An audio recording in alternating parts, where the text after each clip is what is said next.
जय माता दी दोस्तों, हर हर महादेव। इस समय सावन का बहुत ही शुभ और पवित्र महीना चल रहा है और आने वाली 16 अगस्त को अधिक मास की अमावस्या है।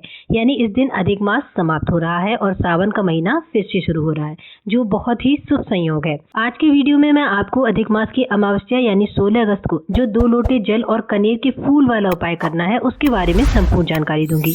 लेकिन उससे पहले आप ये समझिए कि अधिक मास की अमावस्या इतनी महत्वपूर्ण क्यों है, क्यों इस संयोग को बहुत शुभ माना जाता है। तो देखिए, शिव महापुराण की कथा में बताया गया था कि जैसे हमारे घर में कोई अतिथि आते हैं, कोई मेहमान आते हैं, तो आते समय तो वो हमको कुछ भी नहीं देते, लेकिन जिस दिन वो हमारे घर से जाते हैं उस दिन वो आपको कुछ न कुछ जरूर देकर जाते हैं। इसी प्रकार ये जो अधिक मास है ये 3 साल बाद आता है, इसलिए इसका विशेष महत्व है।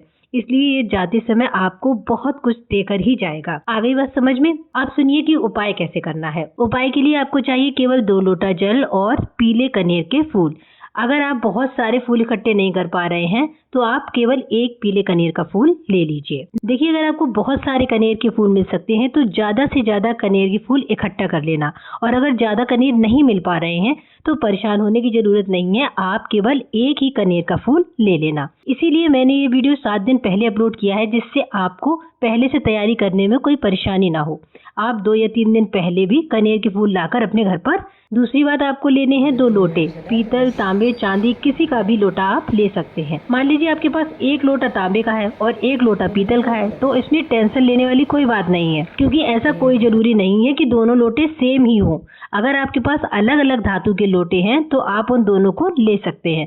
बस एक बात का ध्यान रखना कि स्टील के लोटे का यूज मत करना, क्योंकि स्टील के लोटे में लोहे का अंश होता है और स्टील के लोहे से शिवलिंग पर अगर आप जल चढ़ाते हैं तो इससे राहु का प्रभाव बढ़ने लगता है।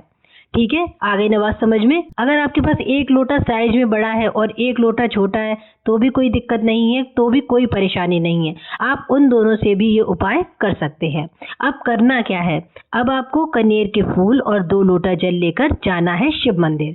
जैसे ही शिव मंदिर पहुंचोगे, अपने दोनों हाथ पर एक एक कलश रखना है। कहने का मतलब ये है कि भोलेनाथ की चौखट पर चढ़ने से पहले आपको अपने दोनों हाथों पर एक एक कलश यानी जल से भरा हुआ लोटा रखना है। याद रखना, जो कनेर का फूल लेकर जाओगे उसको आपको लोटे के जल में नहीं डालना है, उसको अलग रखना है।